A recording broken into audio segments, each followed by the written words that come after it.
queridos, a graça e a paz do nosso Deus. Mais uma exposição da palavra do Senhor aqui nesse canal. Queridos, falar da palavra é um encontro que eu tenho contigo. E hoje nós vamos falar sobre algo muito importante. Eu quero logo de pronto fazer aqui um adendo para que pessoas que possam ver esse vídeo possam analisá-lo e não julgá-lo. Até porque o nosso intuito aqui é ensinar a palavra e não estou aqui fazendo debates nem confrontos. Queridos, nosso texto hoje vai falar sobre mediação. Muitas pessoas, e nós sabemos que os católicos são praticantes de orarem a Maria, orarem a Pedro e a muitos outros com intuitos diferentes. Eu quero falar hoje sobre essa parte de mediação. Nós temos que orar essas pessoas, nós temos que orar para esses considerados santos, para que tenhamos realmente acesso a Jesus. Esse é o intuito do nosso estudo de hoje. E também nós queremos aqui vou apresentar vários argumentos que são dados pelos católicos e vou dar a base bíblica que diz a verdade sobre cada um deles. E também, por esse motivo, não tenho como dar um texto base, porque são vários. Então, se eu fosse aqui me basear em um, seria muito pouco. Mas eu quero aqui que você veja que eu tenho toda a referência que eu vou falar aqui com base bíblica, eu vou falar sobre a referência que é utilizada pelos católicos, vai ser completo. Queridos, vai ser um estudo completo. Se você quer ficar comigo, fique, se inscreva no canal, compartilhe nas suas redes sociais, vamos falar do Evangelho, com certeza, levando a paz. Vem comigo.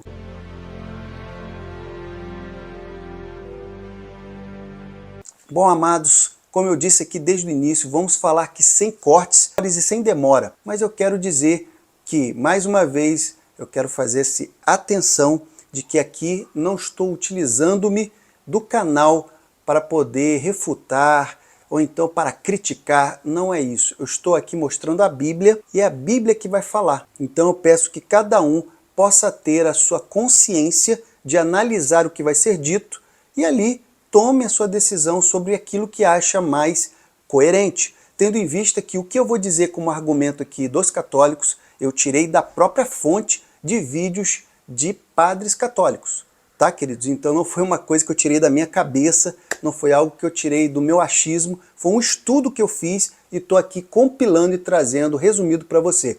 Bom, queridos, os argumentos que são tratados para dizerem por que se deve orar a Maria, e se deve assim orar aos santos, eles possuem vários. E eu vou dizer mais especificamente da Maria, porque vamos dizer assim, é a figura mais emblemática para se orar. Eles oram muito especificamente a Maria. Existe oração específica a Maria e tudo mais.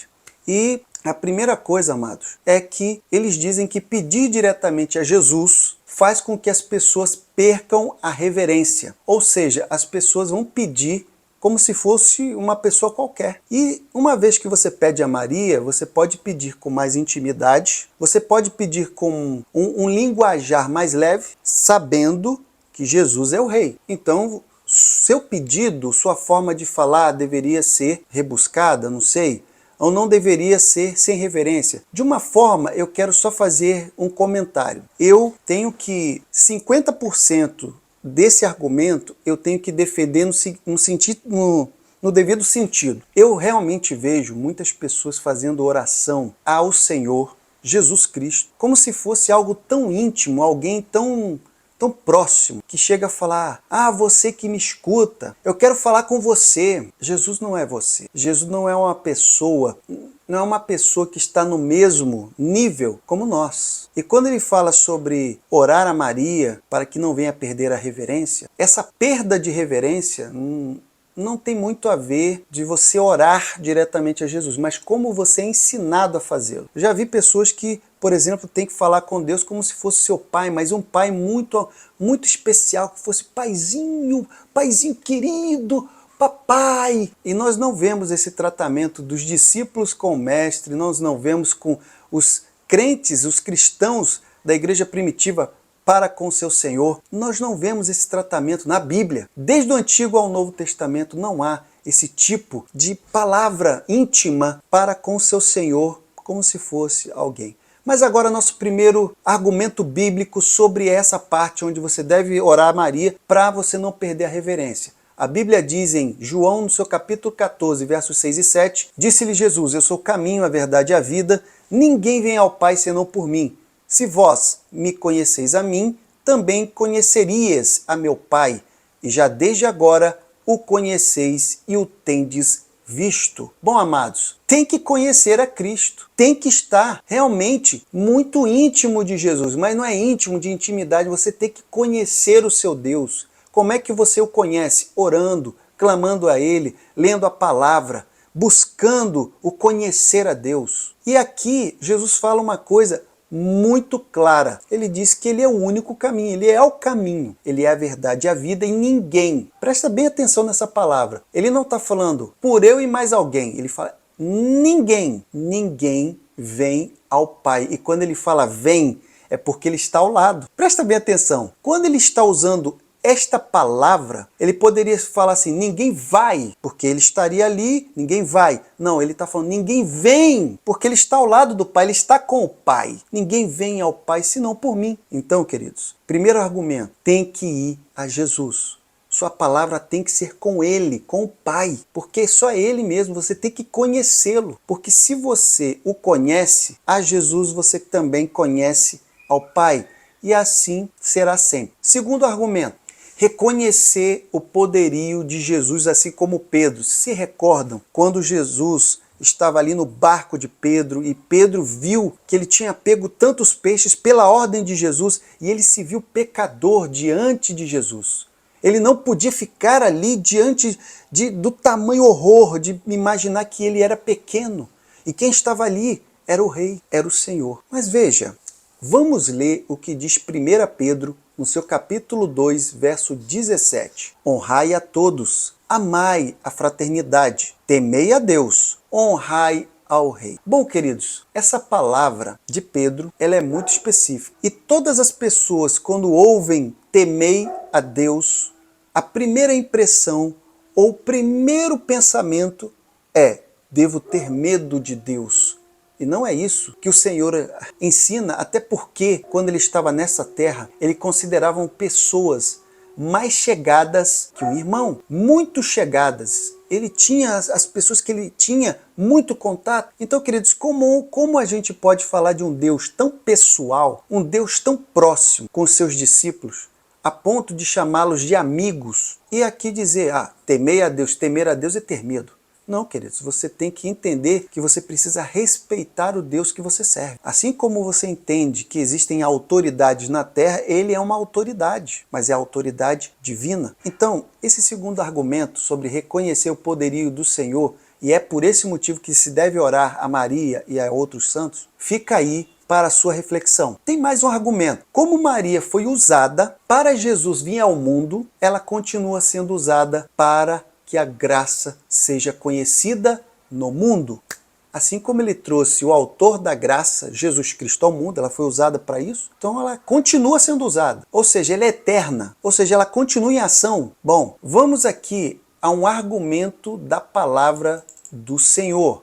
Em João, no seu capítulo 2, versos 3 até o 5, que diz, e faltando vinho, a mãe de Jesus lhe disse, não tem vinho. E disse-lhe Jesus, mulher, que tenho eu contigo? Ainda não é chegada a minha hora. Sua mãe disse-lhe aos serventes, fazei tudo quanto ele vos disser. Bom, amados, eu quero aqui fazer mais uma ressalva de que esse argumento de que Maria ainda continua atuando para que a graça seja conhecida no mundo, não há um embasamento bíblico. E olha que eu estou falando sobre os argumentos que eu ouvi, mas o mais incrível é que eu não ouvi nenhuma base bíblica que pudesse embasar todas as afirmações que eu estou aqui dizendo. Tudo que eu estou aqui falando, logo após eu estou mostrando a Bíblia. Eu estou mostrando aqui a Maria quando ela estava lá na festa. Queridos, nós estamos aqui na festa, a primeira festa que o mestre vai comparecer e é praticamente o primeiro milagre de Jesus. Só que Jesus,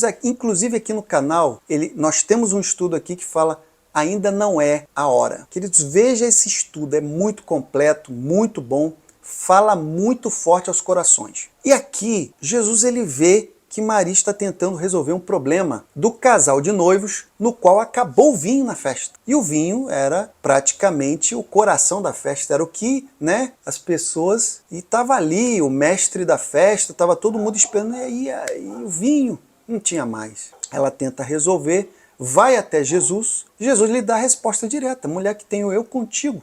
Ainda não é chegada a minha hora. Ele está falando que a hora dele não era chegada. E ele, por respeito, e ela, veja a resposta que Maria dá. Maria não fala assim: fazei tudo quanto eu vos disser, mas fazei tudo quanto ele vos disser. Por quê? Quem faz, Senhor? Quem faz acontecer, meu amado, é Jesus. Se tem alguma graça que chegou ao mundo, foi por Jesus. Eu não nego jamais, e aqui também não estou dando descrédito à mulher que foi escolhida por Deus. Jamais. Mas dizer ao ponto que ela é responsável para que a graça ainda seja conhecida até os dias de hoje, eu acho que não tem embasamento. Porque não vejo Bíblia que afirme tal coisa. Pode ter um livro apócrifo que não está introduzido na Bíblia, mas Bíblia não fala. Mais uma coisa, tem mais um argumento. O caminho de Maria modela a pessoa que a busca para conhecer, para a pessoa reconhecer quem é diante de Jesus. Ou seja, o caminho de Maria é: a pessoa busca a Maria para que ela possa se ver, olhar para si mesmo e entender quem é ela diante de Jesus. Mais uma vez, eu não consigo entender por que essa lógica. Por que você precisa... Você vê que Pedro, ele entendeu quem ele era diante de Jesus só pelo fato de Jesus ter mostrado para ele: olha, lance a sua rede. Ele lançou a rede, pegou tanto peixe que quase os barcos naufragaram, e ele entendeu: Senhor, eu sou pecador, não posso ficar perto do Senhor. Ele entendeu isso pelo fato de Jesus ter feito um milagre. Não teve intervenção de ninguém, de terceiros nenhum. Bom, enfim... Mas vamos ler a Bíblia, fica melhor, né? Marcos, no seu capítulo 3, versos 31 até o 35, que diz: chegaram então seus irmãos e sua mãe, e estando fora, mandaram-nos chamar. E a multidão estava sentada ao redor dele, e disseram-lhe: eis que tua mãe e teus irmãos te procuram, estão lá fora. E ele respondeu dizendo: quem é minha mãe e meus irmãos? E olhando em redor para os que estavam assentados junto dele, disse: eis aqui minha mãe e meus irmãos, porquanto qualquer que fizer a vontade de Deus, esse é meu irmão e minha irmã e minha mãe. Bom, amados, veja que nós estamos falando aqui que para você se reconhecer diante do Mestre, ele mesmo já disse: ó, quem é minha família? Quem são os meus irmãos?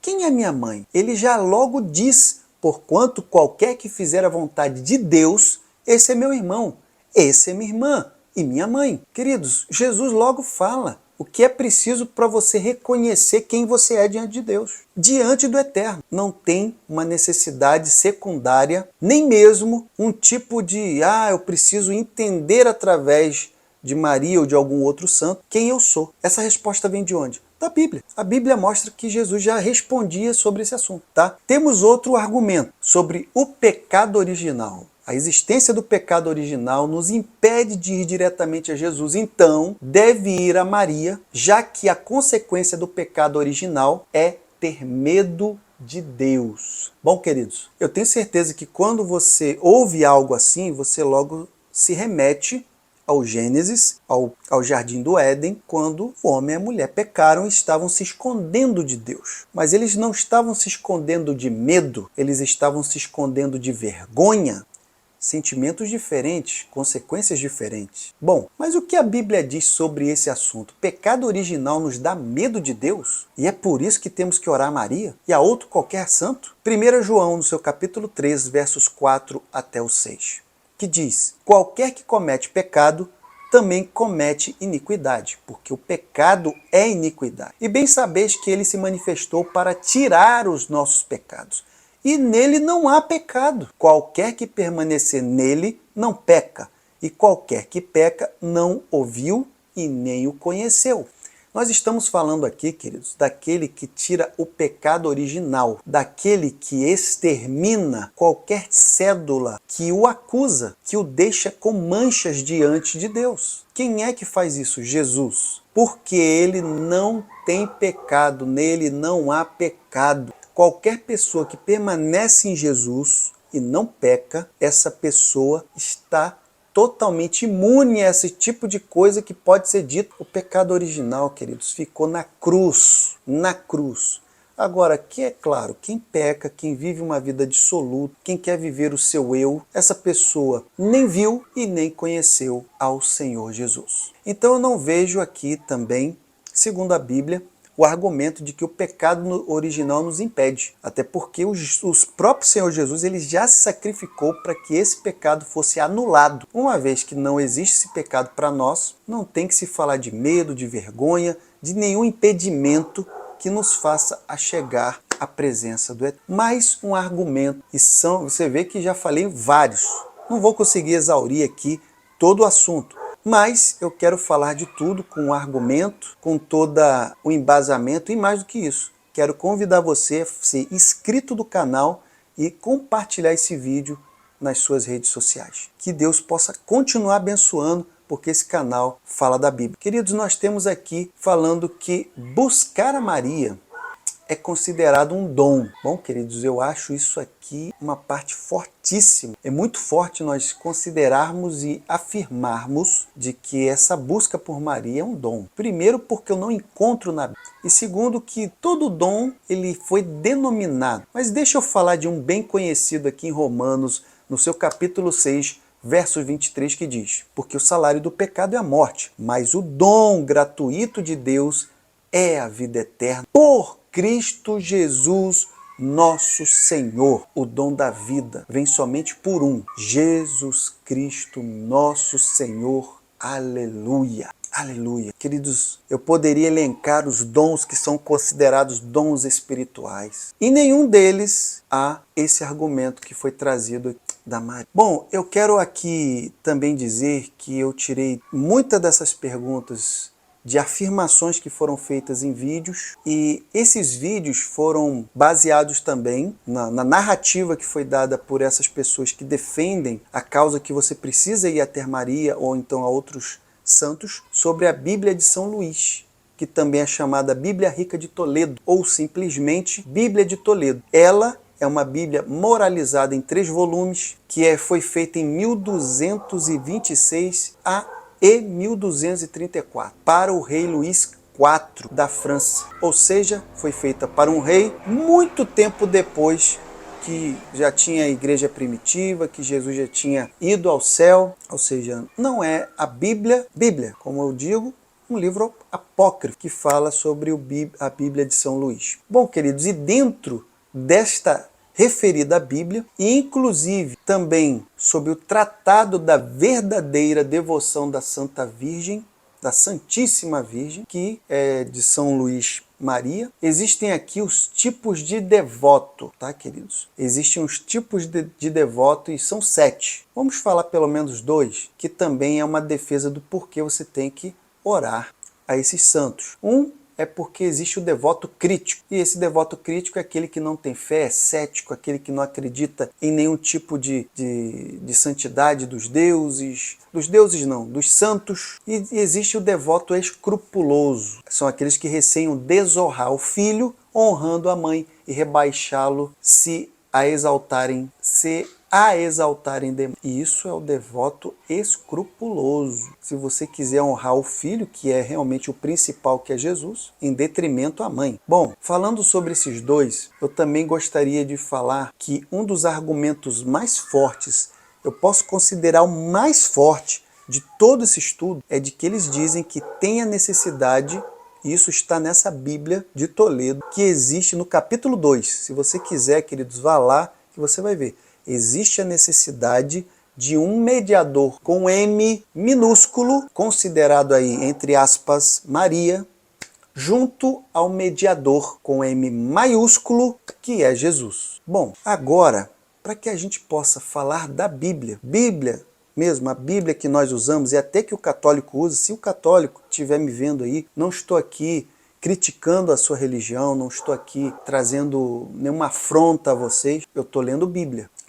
E a mesma Bíblia que eu estou utilizando, você pode utilizar na sua casa. Se você tiver na sua casa sua Bíblia católica, você pode ler os livros que eu estou lendo e faça um paralelo e leia, reflita, veja o contexto, veja todas as referências e leia. Esse último argumento, que para mim é o primeiro de todos, que precisa sim ter um mediador junto ao mediador, é uma redundância, né? O mediador com M minúsculo, com M maiúsculo. Veja o que diz a Bíblia em 1 Timóteo, no seu capítulo 2, verso 5. Porque há um só Deus e um só mediador entre Deus e os homens, Jesus Cristo, homem. Aleluia, aleluia, aleluia. Há um só mediador entre Deus e os homens, Jesus Cristo, homem.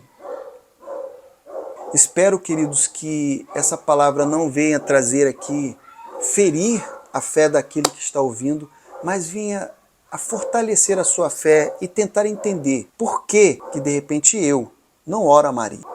Maria, para mim, ela foi sim uma pessoa privilegiada, uma pessoa, posso até dizer, especial, porque foi escolhida por Deus para uma missão tão importante. Mas ela seguiu o curso normal da sua vida. A partir do momento em que ela seguiu a sua missão, ela morreu e hoje também está como todos os demais. Não há nada além de especial que possa ser, vamos dizer, colocado. Nem a Bíblia coloca ela como tão assim acima de nenhum homem e de nenhuma mulher. Espero que você possa ter entendido aqui a exposição, o objetivo dela, que é esclarecer, só isso, esclarecer e abençoar pessoas.